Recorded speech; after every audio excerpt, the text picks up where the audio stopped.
J.D. McClatchy. Photo, Henri Cole. We must have met in 1980, when I was 24. I was a graduate student in New York City. Sandy was teaching in New Haven. This was before email, Facebook, and Twitter. Poets wrote letters and talked on the telephone, landlines. Sandy had just published his first collection of poems, Scenes from Another Life, and he and his partner had invited me to dinner in New Haven. They were being kind to a young fan who'd published only one poem. I was not really a poet yet, or out of the closet. There was also a young Mexican poet at the table, who would later drown while swimming in the Pacific. After a delicious dinner cooked by Sandy, a joint was passed around. There was not any talk of AIDS yet, as there would soon be, like a hatchet falling through the room. But a profound sense of freedom, openness, new friendship. I cannot remember a moment of my life when I didn't know I was gay, Sandy said. For him, being gay was simply a fact, like being a poet. This was the era of new formalism, and Sandy was a painstaking and brilliantly adventurous craftsman, to quote Stephen Yenzer, the epitome of the writer with savoir-faire, and outrageously candid. His poems were eloquent yet rueful, a combination I loved. He was not afraid of being difficult. The poem must resist the intelligence, almost successfully. Wallace Stevens wrote in Man-Carrying Thing. In my own poems, it was the raw power, he praised. Sandy wasn't prim. I think he was the first real man of letters I knew. A gay man of letters, what a fine thing to be, I thought. Could I be that? He was always up to his ears in teaching and projects, running between this task and another. I still feel like the baby Achilles, being dipped by my heel into the waters of busy work, he wrote. The years flew past. His poems were changing and arrived at a place of savage emotional intensity. He was like a brother in poetry.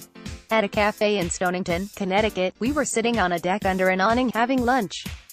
This was to be my last visit with James Merrill, our favorite living poet, who seemed suddenly older and would die soon. They were eager to ride in my robin's egg blue 1969 Ford Fairlane and eager to have their neighbors see them dropped off in my hot rod. Then we were climbing the 3 flights to Merrill's apartment, the door to which was left wide open. The rooms were in disarray, with books and correspondence lying about. Sandy was showing me the big pile of dirty dishes in Merrill's kitchen sink. I told him that he and Jimmy would make a perfect couple because his house was so orderly and immaculate, and this made them laugh. Then Sandy was showing me the garden of the writer Eleanor Perrine, where my teacher David Calstone's ashes were long before scattered under an apple tree. What large, venerable trees there were! Then more years flew past, and Sandy was visiting Hector Kyoto, where I was living. He wanted to see the Seihoji Zen Buddhist temple, famous for its moss garden, in the Western Hills. There's a pond shaped like the Chinese character, for art. My favorite part of the historic temple was not the moss garden but sitting in a tatami mat room and doing a brief lesson, or religious rite, called Shikyo. We traced the sutra with a brush dipped in ink and then wrote out our greatest wish, which we left at the altar for fulfillment, under a gold chandelier, before the Buddha. This was meant to be therapeutic, but Sandy was not religious. He couldn't understand how anyone gay would choose to be Catholic. Again, the years flew past. Then I was almost 60. Sandy wrote to say I must apply for a job in California. I applied. Despite the miles between us and years without any word from me, Sandy did not forget me. He had freelanced too, and understood the toll of uncertainty upon the poet. The chairman of the Department of Literature is now Seth Loebes, who was once Sandy's student. 1 degree of separation. Seth met Sandy when he was 18 and a freshman at Yale. He worked for him at the Yale Review.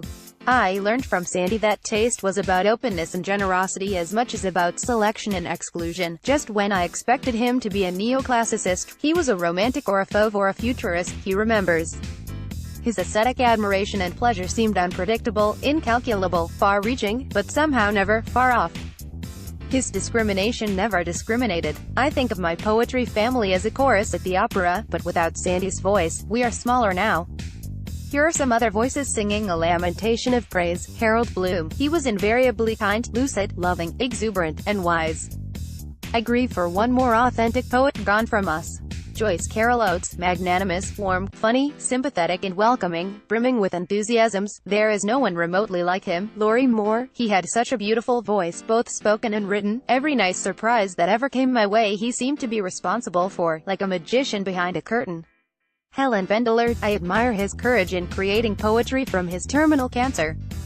Testimony is one of the great blessings to poetry readers. Louise Gluck, I valued him as a colleague and aspired to the pith and eloquence and revelatory insight of his criticism. Edmund White, erudite, sexy, magisterial, he resembled an older generation of genius poets. Carl Kirchwey, at a crucial point in my development as a poet, he provided blunt and necessary criticism. Stephen Yenzer, innately charming and fluently witty, an exemplary friend, current, steadfast, provident, generous, he was a model of courage in tight situations. Rosanna Warren, he was supremely generous to other writers and to the art of poetry, editing volumes, creating a series of poetry recordings, and welcoming several generations of writers in the pages of the Yale Review. Frank Bidart, it was thrilling to watch his work grow in unpredictable, ferocious ways. His death robs us all. There is one more light out on the mountain now. Henri Cole is the author, most recently, of Orphic Paris. You can read our Art of Poetry interview with